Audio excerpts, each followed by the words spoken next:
Բարև ձեզ, Ստեփան Գրիգորյան YouTube-յան ալիքի մասնակիցներ։ Ողջունում եմ ձեզ բոլորիդ։ Այսօր նոյեմբերի 23-ն է։ Մենք շարունակում ենք մեր աշխատանքը, որը անչափ կարևոր է եւ սփյուռքայության համար, եւ բոլոր առանց բացառությամբ Հայաստանի Հանրապետության քաղաքացիների համար։ Այսօր մենք նորից կանդրադառնանք շատ կարևոր թեմային՝ Ռուսաստան-Ուկրաինա հարաբերություններին։ Ոնց լուծենք այդ պատերազմը, ոնց կանգնացնենք Ռուսաստանի ագրեսիան Ուկրաինայի դեմ։ Պարզվեց Դոնալդ Տրամպը ունի նոր առաջարկություններ, ես համարում եմ, որ այդ առաջարկությունները այդքան էլ նորը չեն, Ալյասկայում դա քննարկվեց, բայց դրա շուրջ մենք պետք է խոսենք։ Անչափ կարևոր է դա, ու ես ուրախ եմ, որ մեր հասարակությունում այդ հարցերը քննարկվում են ակտիվ, քանի որ ինչ է լինելու այս ռուս-ուկրաինական պատերազմից հետո, ոնց խաղաղության կողմերը կանցնեն, շատ ուժեղ դրանից հետո արձագանք դա կտա Հարավային Կովկասում, Կենտրոնական Ասիայում։ Ռուսաստանի եթե ռեսուրսները բավարար են, Ռուսաստանը ստեղ շատ ակտիվ, շատ ագրեսիվ կաշխատի։ Ուրեմն այդ process-ները մեզ համար շատ ու շատ կարևոր են։ Դա է պատճառը, որ Ուկրաինայից մեզ այսօր անպայման ձեզ կտամ նոր ինֆորմացիան, որը այս ուղղակի երկու օրվա մեջ նորությունները եկած։ Կխոսեմ անպայման այն դրական զարգացումների, որոնք գնում են ի օգուտ Հայաստանի, լուրջ, ոչ միայն Ղազախստանում ստորագրված փաստաթղթերը, նաև այդ թվում Միացյալ Նահանգների հետ լրջագույն աշխատանք է հիմա գնում, նաև խոշորագույն IT, արհեստական բանականության այլ ոլորտի ամենահզոր ընկերությունների ու կոնկրետ նաև աշխատանք է գնում, շատ անչափ կարևոր է դա ասել հասարակությանը, քանի որ ծանր վիճակում է հիմա մեր հասարակությունը։ Այո, Հայաստանը կայուն է, քանի որ իշխանությունների լեգիտիմությունը բարձր է, բայց ցանկացած դեպքում անընդհատ մեր դեմ օգտագործում են հիբրիդային պատերազմի մեթոդներ, ինֆորմացիոն ստեր եւ այլ,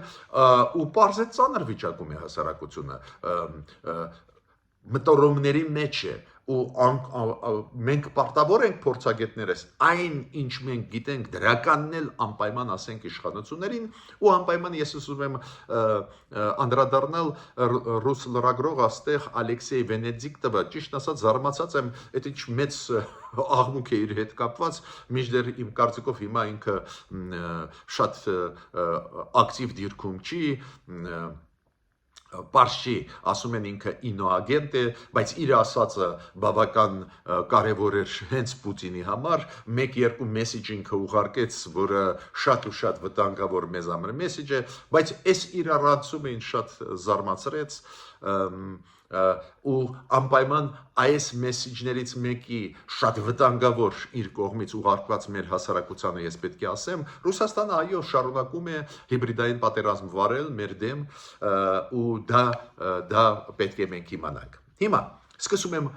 այսօրվա աշխատանքը, խնդրում եմ բաժանորդագրվել, կիսվել, լայքել, քանի որ մեր տրված ձեզ ինֆորմացիան, մեր վերլուծությունները ժամանակը ցույց է տալիս օբյեկտիվ են։ Ուրեմն հայությունը պետք է իմանա, եւ սփյուռքայությունը, եւ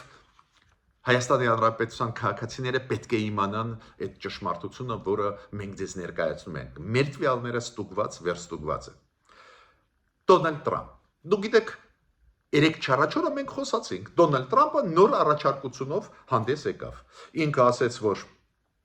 մենք արեցինք նոր առաջարկություն, 28 կետանոց առաջարկություն է, հետո J.D. Vance-ը փոխ նախագահան Միացյալ Նահանգների մի քիչ բացեց փակագծերը, ասեց, որ մենք ուզում ենք պահպանել սուվերենությունը Ուկրաինայի, բայց որոշումը պետք է լինի բավարար եւ Ռուսաստանի եւ Ուկրաինայի համար, ու ամեն ինչ պետք է անենք, որ նորից չհարձակվեն Ուկրաինայի վրա։ Կարծես թե եւ Դոնալդ Տրամպի մտքերը ասված, որ այդ պատերազմը պետք է դադարեցվի, շատ լավ կլինի, եթե այդ մեր նոր ծրագիրը ընդունվի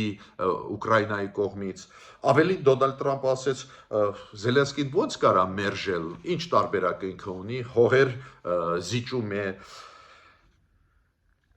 կորցնում է տարածքներ։ Ես տեղ պետք է ի սկզբանե մեկ բան ասեմ, որ այս պլանը որը հիմա Դոնալդ Տրամպը ներկայացրեց ուղղակիորեն 2 օր առաջ, սկզբից արտահոսք եկավ, հետո Միացյալ Նահանգները նաև Մարկո Ռուբիոն հաստատեցին, որ այս փաստաթուղթը 28 կետանոց իրոք fake չի, ճիշտ փաստաթուղթ է։ Ես հիշում եք ասել եմ այնտեղ մի քանի խնդրեմ կա, այսօր էլ մենք ձեզ այդ վերաթարմացնենք, բայց նոր ինֆորմացիան ուզում եմ տալ, որը կա։ Նոր ինֆորմացիան նա է, որ Պուտինը արձագանքեց, ասեց մենք չենք պատրաստել այս փաստաթուղթը Դոնալդ Տրամպի հետ, մինչդեռ ես պնդում եմ, որ Դոնալդ Տրամպը Ռուսաստանի հետ պատրաստեց դա, նույնը եղավ, հիշում եք Ալյասկայում, Անկորիջ քաղաքում, երբ որ Դոնալդ Տրամփ Պուտինի հետ ինչ որ բաներ պայմանավորվեցին ու հետո Դոնալդ Տրամփը ասեց, որ ուկրաինացիք պետք է ինչ որ բաներ տարածքներ զիջեն, հիշում եք, մեծ սկանդալ, բայց Պուտինը խփեց Անկորիջում Դոնալդ Տրամփին, քանի որ Պուտինը խոստում տվեց, որ չի ռմբակոծի Ուկրաինան, ու Դոնալդ Տրամփը ասեց, լավ, ես այդ դեպքում կհամոզեմ ուկրաինացիներին լուրջ զիջումների գնալ, բայց Պուտինը խախտեց պայմանավորվածությունը, դա է պատճառը, որ Դոնալդ Տրամփը իրոք սկսեց Անկորիջից հետո, օգոստոսի 14-ից հետո, մինչև այս վերջի ժամանակը բավական կոշտ դիրքորոշում ունենալ Ռուսաստանի դեմ, սանկցիաներ մտցրեց, հիշում եք, նույնիսկ պլաններ կային Բուդապեշտում մեկ ամիս առաջ հանդիպել, անցած ամսվա վերջում օկտեմբերի, դա էլ չստացվեց, Պուտինը շարունակեց ռմբակոծել Ուկրաինան ու լրջագույն սանկցիաները մտցվեցին Լուկոյլի դեմ, Ռոսնեֆտի դեմ, շատ ցավոտ Ռուսաստանի համար, բայց չգիտես ինչու, այս վերջի մի քանի օրը նորից Տրամպը բերեց նոր առաջարկություններ, որոնք Անկորիջի, Ալյասկայում պայմանավորվածությունների հետ շատ մոտ են։ Այո, նոր տարեր կան, պնդում եմ ես, որը վատը չեն Ուկրաինայի համար, բայց այնտեղ 2-3 կետեր կան շատ վտանգավոր։ Հիմա Պուտինը ինչ է ասում։ Չէ, այդ մենք Տրամպի հետ չենք պատրաստել այդ 28 կետանոց փաստաթուղթը։ Այդ Տրամպը պատրաստ է, հիմա մենք մտածում ենք, մենք պատրաստ ենք խաղաղության գնալ։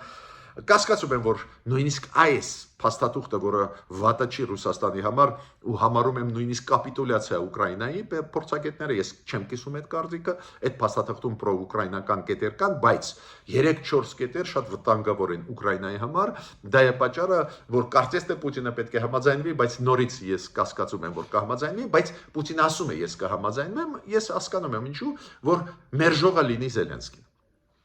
Հիմա Պուտինը ասեց, որ այս առաջարկությունները մենք Ալյասկայում քննարկել ենք ու այդ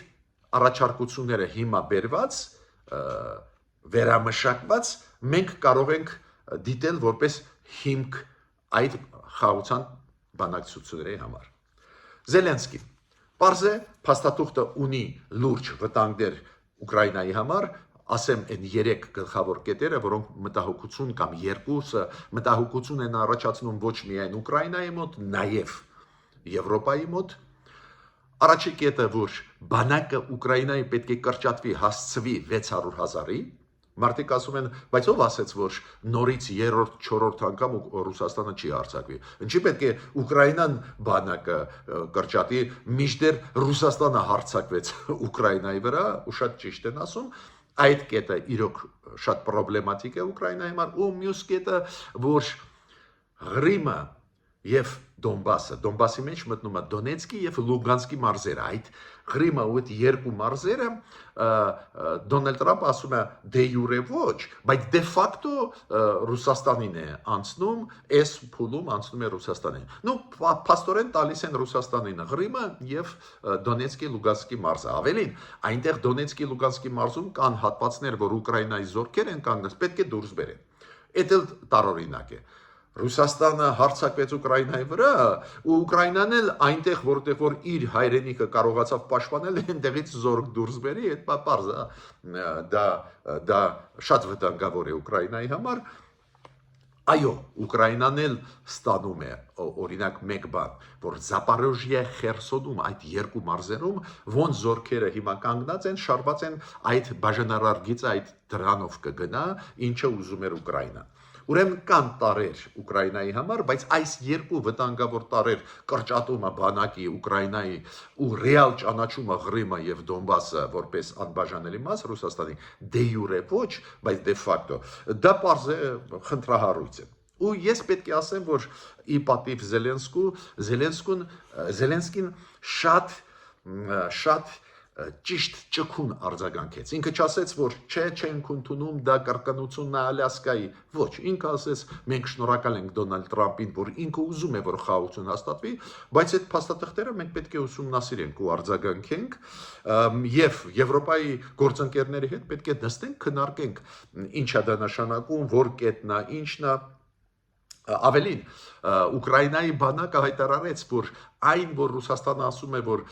հիշում եք այն Կուպիանսկ, այդ մի քանի տեղեր, որտեղ որ Դոնեցկի մարզում եւ Լուգանսկի մարզում դեռ Ուկրաինայի զորքերը կան, Ռուսաստանը ասում է, որ հանձնել են իրանք, պարզվեց, որ չեն հանձնե, այնտեղ ծանրավիճակ է Ուկրաինայի զորքի, բայց Ուկրաինայի զորքը չի նահանջե։ Բայց այդ ինֆորմացիոն պատերազմի տարերն են, քանի որ Տրամփը ասում է, ոնց դուք հիմա Դոնեցկը, Լուգանսկը վերջնականորեն զիջեցիք Ռուսաստանի, ու ուրեմն էլի կորուստներ կունենանք։ Մինչդեռ դա սուտ է։ Ինչ եմ ուզում ասել, Ուկրաինան կարողացավ իմ կարծիքով ավելի մեղմ արտահայտվել, մինչդեռ շատ վտանգավոր պլան է Ուկրաինայի համար, ու պարոն Զելենսկին շատ ճկուն մոտեցավ, ինքը ասեց մենք պատրաստ ենք բանակցել, վերջ։ Ինքը ասեց չէ, քանի որ ինքը հասկանում է, որ եթե ինքը ասի չի, կստացվի, որ խաղաղություն չի ուզում Ուկրաինան ու դա տրամադրությունները աշխարհում կփոխի։ Մյուսը իրոք Զելենսկին ճիշտ արեց, դիմեց Ուկրաինայի ժողովրդին, ասեց, որ մոտակա շաբաթը այս շաբաթը եկող շաբաթը այդ մոտակա շաբաթում շատ ու շատ բաներ կլուծվեն, մենք լրջագույն ճնշման տակ են կլինելու, ուրեմն պետք է համախմբվենք, ուրեմն պետք է չհավատանք ստերի, ուրեմն պետք է պարլամենտում էլ համահունչ աշխատենք։ Ու այդ շատ կարևոր է, քանի որ Դոնալդ Տրամփը վերջնագրեր ներկայացնում է Ուկրաինային, Եվրոպային։ Ինքը ասում է միջև նոյեմբերի 27-ը դուք պետք է պատասխան տաք, եթե պատասխան չտաք, ուրեմն ես չեմ աջակցի Ուկրաինային եւ այլ եւ այլ։ Դա շատ մեծ վտանգ է, պարզ է այդ ասածը։ Պարզ է, պարոն Զելենսկին եւ հերախոսազրույց ունեցավ Գերմանիայի, Ֆրանսիայի, Մեծ Բրիտանիայի լիդերների հետ, դուք գիտեք, Գերմանիա, Ֆրանսիա, Մեծ Բրիտանիան աջակցում են ու իրանք ի տարբերություն Ռուսաստանի իրանց դաշնակցություն Ուկրաինային չեն գցում, իրանք վստահելի դաշնակից են, եւ Մերցը, եւ Մակրոնը, եւ Ստարմերը, այս երեք հզոր երկրների եվրոպական լիդերները ասեցին, որ միջև վերջ կկանգնենք, կպաշտպանենք Ուկրաինան, ասեցին, որ անթույլատրելի է բանակի կրճատումը Ուկրաինայի, անթույլատրելի է տարածքային փոփոխություն կատարել ու ընդունել ագրեսիան Ռուսաստանի։ Դա շատ լավ է, ելույթներով հանդես եկան Կոշտան, դուք գիտեք, նախագահն է Եվրոմիության, Ուրսուլա ֆոն դեր Լայենը, որը վարչապետն է Եվրոմիության, ու իրանք հայտարարեցին, որ Եվրոմիության պետությունները պատրաստում են այլընտրանքային առաջարկություններ կամ փոփոխություններ, առաջարկություններ Տրամփի պլանի հետ կապված։ Մերցը խոսեց Դոնալդ Տրամփի հետ, Գերմանիայի կանցլերը, ու Դոնալդ Տրամփի հետ պայմանավորվեցին, որ իրենց խորհրդականները առանձին կգնան Ժենև ու այնտեղ կբանակցեն, այսօր Ժենևում գնում պետք է գնան շատ կարևոր բանակցություններ Ուկրաինայի պաշտոնյաների, Միացյալ Նահանգների եւ Եվրոպայի, ինչին համաձայնվել, ինչի չէ, ու Դոնալդ Տրամփը համաձայնվեց իր փորձագետներին ուղարկել, դա էլ շատ կարևոր է։ Եվրոպացիները գիտեք ինչի մասին են ասում։ Իրանք ասում են Տրամփին, մենք չենք տեսնում երաշխիքներ Ուկրաինայի եւ Եվրոպայի համար, քանի որ Ռուսաստանի քաղաքականությունը նաեւ վտանգ է Եվրոպայի համար, Դոնալդ Տրամփը այդ կետը մցրեց իմիջիայլոց այդ 28 կետանոց փաստաթղթում այդ կետը կա, որ Միացյալ Նահանգները ստանձնում են երաշխավորի դերը եւ Ուկրաինայի եւ Եվրոմիության պետությունների համար, բայց իրանք ասում են բացեք փակ գծերը, մենք չենք տեսնում։ Մենք կոնկրետ տեսնում ենք, որ բանակը Ուկրաինայի պետք է կրճատվի 600,000, 1 միլիոնից իջնի 600,000, բայց չենք տեսնում, որ օրինակ Ռուսաստանի բանակը պետք է դուրս գա Ուկրաինայի տարածքից։ Ինչ եմ ուզում ասել, շատ կարևոր զարգացումներ են, ուրեմն այսօր գնում են բանակցություններ Ժնևում, վաղը դուք գիտեք Եվրոմիությունը աֆրիկյան դաշինք այդ կազմակերպության հետ անցկացնում եմ գագաթնաժողով Աֆրիկայում ու այդ գագաթնաժողովի շրջանակներում առանձին Եվրոմիության լիդերները կհավաքվեն, դրա մասին ասեց Անտոնիոն Կոշտոն, Եվրոմիության ղեկավարը նախագահան, այդ կլինի վաղը։ Երեք եղավ մեծ 20-յակի գագաթնաժողով հարավ-աֆրիկյան հանրապետությունում ու այնտեղ առանձնացան եվրոպական երկրները, Ճապոնիան, Կանադան ու համատեղ հայտարարություն արեցին ու թույլ կողմերի մասին այդ Տրամպի փաստաթղթի խոսացին։ Բայց տեսակ ինչ արձագանք տվեցին Ուկրաինայի դաշնակից պետությունները, Եվրոմիության պետությունները, Մեծ Բրիտանիան, Կանադան, Ճապոնիան, որ Տրամպը գիտեք ինչ արեց։ Մի քանի ժամ առաջ Տրամպը ասեց, որ ես չեմ ասում, որ դա վերջնական փաստաթուղթ է։ Տրամպը ասեց, դա վերջնական փաստաթուղթ չի, մենք պատրաստ ենք քննարկել։ Այդ շատ կարևոր է։ Տրամպը արձագանքեց, քանի որ դաշնակիցները Ուկրաինայի խիստ հստակ դիրքորոշում ցուցաբերեցին։ Դες իրանք դեմ չեն այդ փաստաթուղթը քննարկել, բայց իրենք ասում են ինչի են ներկայացնում որպես վերջնագիր։ Այնտեղ կան շատ վտանգավոր կետեր։ Լավ, Տրամպ, դու ասում ես, որ անվտանգությունը Ուկրաինայի եւ Եվրոմիության քովրա է վերցնում, բաց մեզ համար փակ գծերը, որ մենք էլ հասկանանք։ Գիտեք, դա շատ կարևոր է։ Շատ կարևոր է, որ մենք հասկանանք ոնց են պաշտպանում պետությունները իրանց շահերը, ոնց են ընտրում դաշնակիցներին,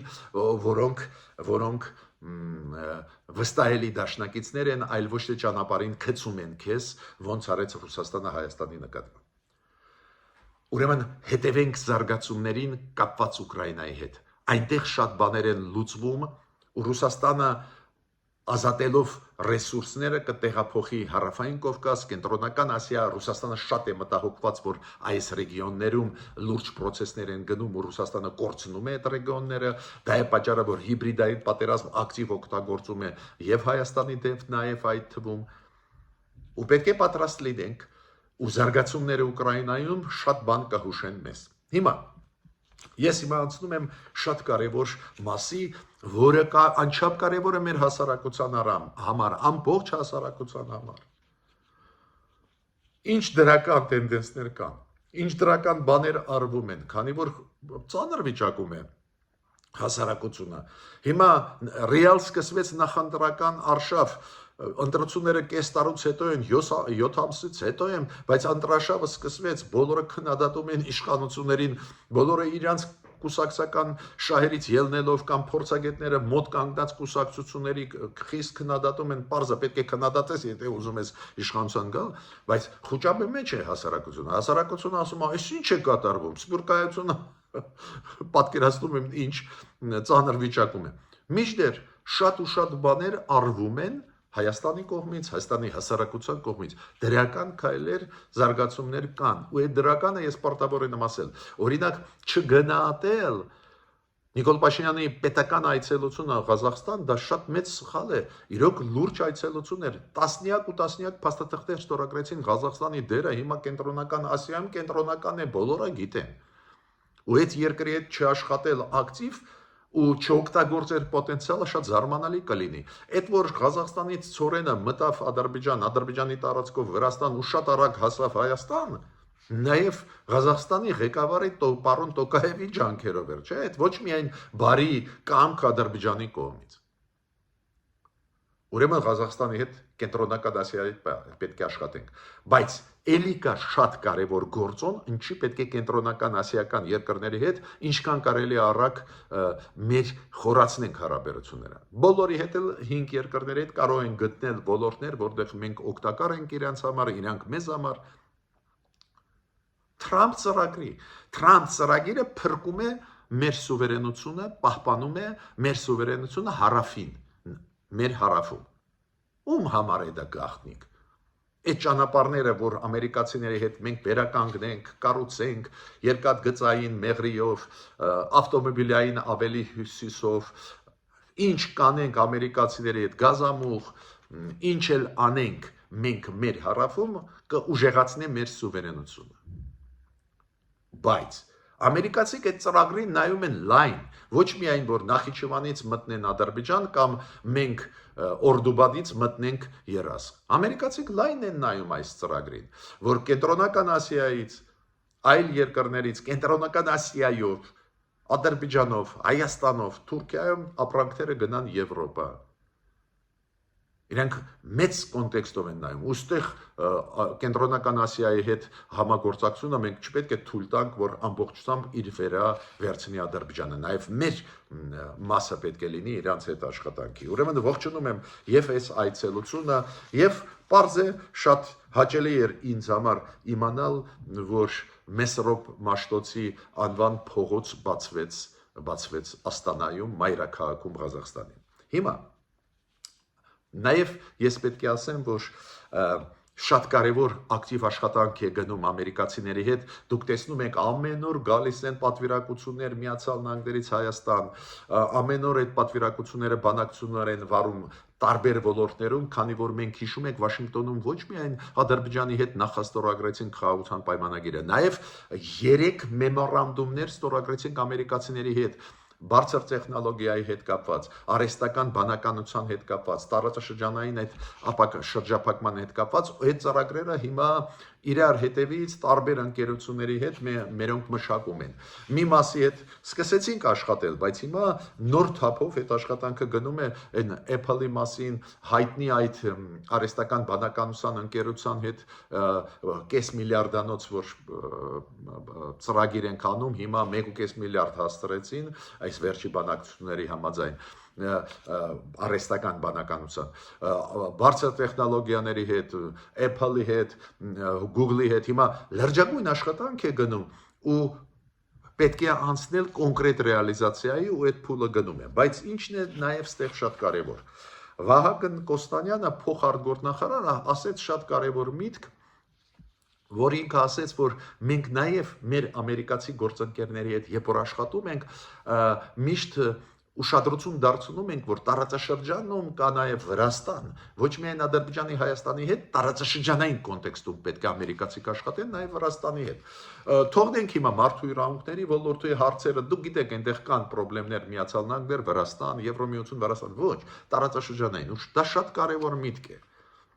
Ու դու գիտեք, որ Ամերիկայի պատվիրակությունները ուր են գալիս տարածաշրջան ու հետո մտնում են Ադրբեջան ու Վրաստան։ Հիմա գաղտնիք դες բացում եմ, ես ուսումնասիրեցի ու դա տեսա։ Հայաստան։ Այն փող պետքարտուղարը, որը եկավ Հայաստան, որը Հայաստանի հարցերով է զբաղվում, հետո գնաց Բաքու ու հայտարարեց, որ ուրիշ փող պետքարտուղարը կզբաղվի Ադրբեջանի հարցերով, մեմորանդումներով, Ադրբեջանի հետ իրանք երկկողմել զարգացնում են հարաբերություններ։ Պատվիրակություն, որը եկավ Հայաստան, Ամերիկայի, նաև մտավ Վրաստան։ Այլ պաշտոնյա շատ բարձր մտավ Վրաստան հենց այս տարածաշրջանային կոնտեքստով։ Բայց այդ իմաստով Հայաստանը հիմա շատ մեծ դեր է խաղում մեր տարածաշրջանում։ Ես պետք է նաև անպայման անդրադառնամ Արարատ Միրզոյանի պատասխանին, դա վաղուց է եղել, 4-5 օր առաջ, բայց այդ շատ կարևոր է դրա մասին ասել ձեզ, ինքը պատասխանեց Հական Ֆիդանի Թուրքիա արտգործնախարարի հայտարարությանը։ Հիշում եք պարլամենտում Հական Ֆիդանը ելույթ ունեցավ, ես շատ բարձր եմ գնահատի ու դրական, քանի որ այնտեղ բաց ինքը խոսում էր Հայաստանի թափանցիկության աշխատանքի մասին, դրական լիցքերի մասին ու գնահատեց բարձր, որ Հայաստանը եւ Ադրբեջանի եւ Թուրքիայի հետ աշխատում է ակտիվ, բաց, տրանսպարենտ Բայց այնտեղ նաև կար մի նախադասություն, որը ինչի հետ էր կապված, որ մենք ուզում ենք, որ վերջնական լուծվի Ադրբեջանի հետ, որ մենք կարողանանք մեր քայլերը անենք։ Ու Արարատ Միրզոյանի արձագանքը շատ իմ կարծիքով ճիշտ էր։ Ինքը չսկսեց նեղանալ, ու շատերը այդ մասը քննադատում էին, մինչդեռ ինձ համար կարևոր այդ մասը չէր ելույթի Հական Ֆիդանի։ Ես դրական են համարեմ, բայց շատերը մտահոգված էին Հայաստանում։ Հիմա Արադ Միրզոյանը կոռեկտ պատասխանեց, ինքը ասեց Հական Ֆիդանին, միգուցե եթե դուք սահմանը բացենք, հենց դա ստիմուլ կլինի Ադրբեջանի, որ մեզ հետ վերջնական ստորագրեն խաղաղության պայմանագիրը։ Ու մենք չենք կապում Թուրքիայի հետ հարաբերությունները Ադրբեջանի հետ հարաբերությունների հետ ու հակառակը։ Մենք ամեն մեկի հետ ձեզ հետ աշխատում ենք ու բաց ենք աշխատում, այդպես չի, որ գաղտնիք ենք աշխատում, որ մեկը մյուսի դեմ դուք դուրս գաք, այդպես նպատակ մեկ չունենք։ Բացի դրանից Արադ Միրզոյանը այս ապաշրջափակման հետ կապված։ Դե բարձա Հական Ֆիդանը ասեց մեզ համար շատ կարևոր է որ Նախիջևանից կայուն երկաթգծային կապ լինի Ադրբեջանի հետ։ Այդ կապը կոմունիկացիոն լինի։ Հա, Հայաստանը տալիս է, բայց Արադ Միրզոյանը ասեց, այո, մենք տալիս ենք, բայց մենք հույսով ենք, որ մեզ համար էլ ճանապարհներ, то есть ապաշրջափակում ենք մենք ուզում։ Շատ նորմալ պատասխաններ, շատ կարևոր։ Ես նաև անչափ կարևոր նորություն ձեզ պետք է ասեմ, Հայաստանի ազգային ժողովը վավերացրեց, ինչքան ես գիտեմ, այս վերջի մի քանի օրվա ընթացքում վավերացրեց այն պայմանագիրը շատ կարևոր Եվրոմիության հետ, որը վերաբերվում է ճգնաժամային կառավարման հետ, այդ գործընթացների հետ։ Ճգնաժամեր լինում են տարբեր երկրներում, նաև Հայաստանում, այդ ճգնաժամային կառավարման հետ կապված գործողությունների հետ կապված Եվրոմիություն Հայաստան շրջանակներում շատ կարևոր փաստաթուղթ ստորագրվեց։ Ուրեմն մենք տեսնում ենք շարժ լուրջ տարբեր ոլորտներում ու ամերիկացի եվրոպացիների հետ եւ կոնկրետ իրականացում ծրագրերի մենք տեսնում ենք եւ մեծ լուրջ պլաններ ու դա չգնահատել ճիշտ ասած շատ զարմանալի է էլի։ Հիմա ուզում եմ մի քանի խոսք ասել Ալեքսեյ Վենեդիկտովի մասին, այդ լրագրող Ռուսաստանից, որը եկավ, զարմացած եմ ինչ մեծ աղմուկ է, ինքը վաղուց է ակտուալ չի Ռուսաստանում, վաղուց է։ Իմիջիայլոց ճանաչված ինոագենտ Ռուսաստանի կողմից միգուցե դա է պատճառը, որ վստահությունը մեծ էր իր նկատմամբ, բայց պետք է մեր հայ ժողովրդին զգուշացնեմ, որ այդ աշխատանքը հիբրիդային պատերազմի, այդ ինֆորմացիոն դաշտում Ռուսաստանը տարբեր ձևերով է տանում, նաև այն մարդկանց ձևերով է տանում, ովքեր ինոագենտ են կոչվում, ոչ ինոագենտ, Ռուսաստանը չի ուզում կորցնել Հայաստանը, բայց ոչ մի բան չի ուզում տալ մեզ։ Ու ես առանձին հատվածնել Վենեդիկտովի ինտերվյուներից, ինքը մի քանի տեղ տվեց, լսեցի ու հասկացա, որ այդ ռուսական նարատիվն էլ ինքն էլ է տարածում։ Մի ռուսական նարատիվի մասին, որը ինքը տարածեց ու համարում եմ անչափ վտանգավոր նաև մեր կառավարության համար, նաև մեր կայունության համար։ Ինքը ասեց, երբ որ իրան հարց տվեցին հայ գերիների մասին գտնվում Բաքվում, ինքը ինչ որ առաջարկություններ արեց, ոնց կարելի է հանել, նո այդ առաջարկությունները ոչ պրոֆեսիոնալ էին, ես նույնիսկ չեմ ուզում քննադատել, բայց ինքը ասեց, որ ով ասեց, որ այսօրվա կառավարությունը Հայաստանի ուզում է հայ գերիներին ու նախկին Ղարաբաղի ղեկավարներին հանել Բաքվի բանտերից։ Շատ վտանգավոր թեզ։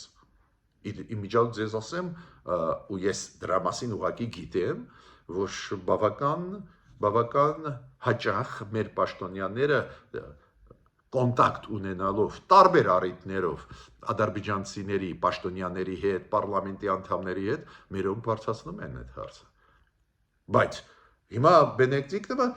ինչ որ կասկած տարածեց մեր հասարակության մեջ, որ բայց ով ասեց, որ ձերոնք ուզում են, որ բանտից Բաքվի ազատվեն հայերը։ Ուրեմն ես չեմ հավատում ռուսական էլիտային,